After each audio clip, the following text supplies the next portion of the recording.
Vaheguru Ji Ka Khalsa, Vaheguru Ji Ki Fateh. Well, we're facing very difficult times watching what is happening in Ukraine and just what the shifting in the entire world that's going on. And we've watched this shift and we know that a lot of shifting has happened, will happen. We're still in the midst of the pandemic and still just working through what all that sort of meant and where that future takes us, and that changed a lot of the foundation of the way we in this world relate to each other, think, go, travel, move, shop, all those things.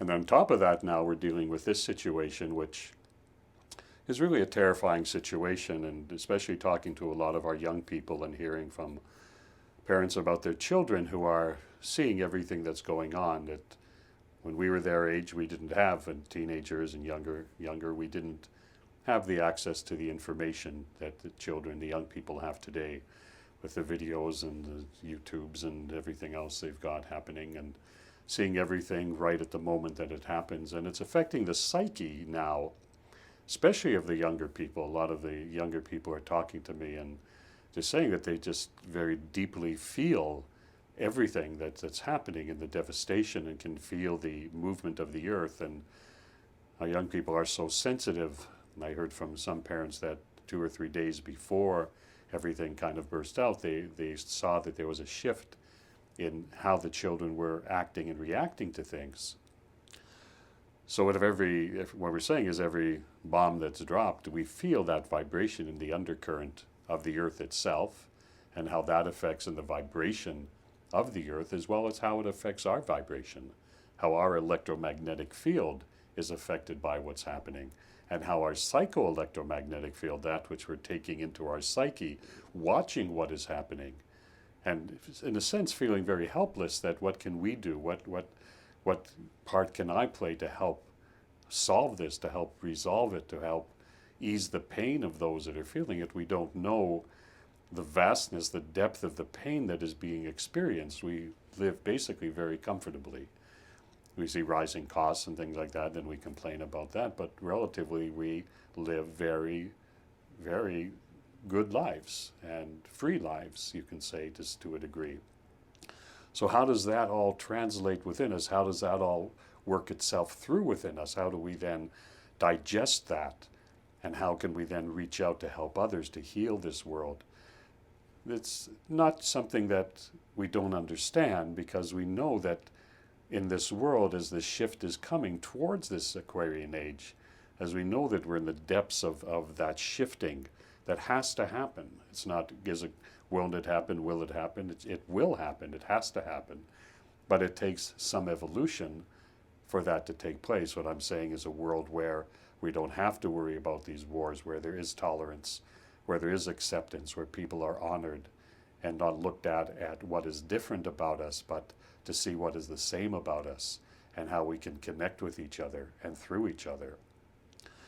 And what is our best way to do that is to do that now, is to do that in our relations, that Sangat, that spiritual community, that family unit that we have, that extended family, that workplace comrades, those schoolmates, that people that we're connected to talk about that idea of what is consciousness, what is seeing tolerance and looking to each other and sharing in love, and learning how to forgive others and to forgive ourselves.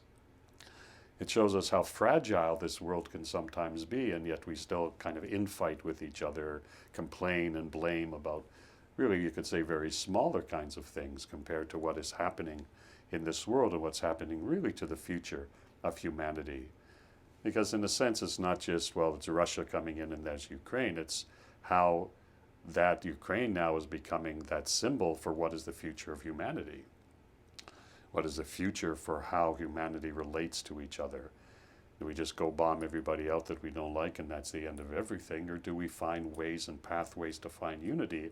And this is that crux, and that's why we call it Kali Yuga, the darker age, where we're sitting on that crux time of what is that shift over, right? What is that change now that has to be made, that has to come into the reality of humanity to stop, because this isn't the end of it. We're still living in that society, that culture, that way of living, that it's pitting one against another for whatever reason that is, political reasons, religious reasons, social reasons, reasons of color, reasons of gender, reasons of preferences. We're still pitting each other against each other, right? That rather than saying, well, I have every right to practice my belief, you have every right to practice your belief, and to be the way that you are and how you want to be, as long as we're conscious of each other and aware of each other and honor each other for what those choices are. And not that my choice is better than your choice, and my life is better than your life, and my faith is better than your faith, and my politics are better than your politics, whatever that happens to be. How does that change happen? To me, that change happens when each of us embrace that change within ourselves. The starting point of that is that I have to embrace that understanding within myself and change those parts of me that may get angry sometimes or may be dividing sometimes. And change that within myself is not easy. We've been programmed for many, many, many, many years, decades of this way of life. Given a promise of that dream, Canadian dream, American dream, whatever that dream is, that now has become a nightmare, right? And it's become a nightmare for our young people because that future is uncertain. That future is uncertain as to where this world is heading and what will happen. So we're at that point where it had to be brought to the surface. It's true. All of this that's happening, and we don't say that it should happen. We don't want it to happen. But it has happened. And it's coming to the surface. All of this has come. We can see over these last 5, 8, 10 years how much more has surfaced. The way people are treating each other, the way women are treated, the way people of color are treated. We're watching how that's all moving into the forefront, and how those who want to hold on to that past and try to push it backwards find that resistance. But there's those that are pushing, that want to go back to that, to maintain their power, their control, their egos, their sociopathic beliefs, whatever it happens to be, their supremacist beliefs, that are backwards in the thinking. It's the last fight they have before all the shift happens. What is our prayer? That their consciousness changes. That somehow there's a wake-up call before tens of thousands, millions of people are killed. That there's a wake-up call of understanding that we can't treat each other that way. That it's not about borders and languages, that it's about love. It's not to put power and money before people, but that we are the essence of what that tomorrow is to become. So I have that personal responsibility. I feel that I have that personal responsibility to understand those changes within myself. That it starts with that understanding of me, understanding where do those changes need to happen within me. And as we share all that through each other and blend with each other, and we do it as spiritual people. We do it through our meditation. We do it through being able to become at ease within ourselves, that we blend in the vibration with each other. And through that vibration, we see into what is our tomorrow. So we understand all those essence and the essential parts of each of us, that we're not just a physical body, but there's so much in our auric field, there's so much that surrounds through us, there's so much that interplays, and interplays with everything that we're in relation with, everything. The physical relationship, the universal relationship, the people relationship, all of that, we're always intertwining. Always, there's always an intertwine. And those of us who are together if there's a reason that we've been with each other, many of us for many years now. There's a reason that we're connected into each other. It's a thread. That thread actually weaves through all humanity. But we feel that thread that weaves through us. We connect to each other.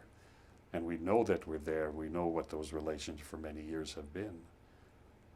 And we know the relationships that are growing and how those are manifesting to create. And as that grows, and it grows individually within each of us and spreads out to in that collective, and from that collective spreads out into the whole vibration, into the universe, then that change has to happen.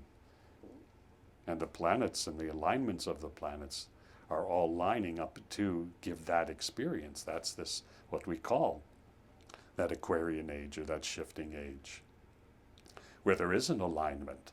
And as the planets and everything is in that, we call that the harmonic concordance, harmonic vibration, right? That's coming into its presence of an alignment that is aligned towards the consciousness of humanity. And that is the shift, the planetary shift, which has been going on millions of years to come into this point. But in the last vestiges of that, as that alignment is growing, and it is growing, there's the vestiges of that. That's why it's called that Kali Yuga, that darker age, that darker period of time. We went through those different ages, the general basic foundation of ages, from the Golden Age to the Silver Age, to the Bronze Age, to the Kali Yuga, to the darker age, through that. And as we've moved through those different ages and watched how they've grown and shifted and changed, and how the consciousness of humanity through those, from the Golden Age into this Kali Yuga, the darker age, where the manifestation primarily by men has been to take advantage of Mother Earth and everything that exists on Mother Earth, and try to conquer everything that exists on Mother Earth. But it can't continue that way. It's not going to continue that way. But we are in the middle. We're watching that happen. We're actually seeing that in front of our eyes. And we're frustrated by that. And yet, in that feeling of that powerlessness to make those changes around what is happening, we have to find our strength within it and not become depressed by it, not become defeated by it. And we look at the strength of the Ukrainian people and how their spirits should be so low, so depressing, but yet they're fighting, they're strong, they're coming forward, they're giving their last effort they can give, and the best effort, in order to protect to protect humanity, to protect the rights of people who were not provoking anything, but have come under that attack, and have come with that courage. And that courage is the courage we need to bring into our lives to be able to fight against all this tyranny that's going to increase, is not stopped yet. But this is the clarity of that, and the other events that have happened over these last 20 years, 30 years, that have been wake-up calls. So I'm saying is this: let's keep going with it, let's keep transforming ourselves, and finding what is that transformational aspect that exists within me, in the core of me, in the nucleus of the self, to create a very deep spiritual understanding of our connection to the entire universe. And with our ardas, with our prayer, to pray for that peace, pray for my peace, your peace, all the peace, peace of all the people in the world, peace for people in Ukraine, to stop this kind of tyranny to happen. Because war will not be, peace will not come through war. It won't. And isn't it true that every war that has happened has ended on the negotiation table? Is that not true? That every war has ended at the negotiation table. We say, why not start there? Why don't we start there when there is difficulty? But that is the shifting of the consciousness and taking power away from those who just want to destroy for the sake of their egos or their own sociopathic behavioral patterns, and learn how to truly embrace, love each other, honor each other, trust in the oneness that created each of us, and to see the light that lives in the heart of every soul. So let us pray for that peace on this planet. Let us pray for the people of the Ukraine. Let us pray that this kind of genocide doesn't happen again. And let us unite together in our consciousness to help to usher in an age of peace, prosperity, tolerance, and abundance for all people, and to give our next generations and future generations that opportunity to inherit a world of peace. Vaheguru Ji Ka Khalsa, Vaheguru Ji Ki Fateh.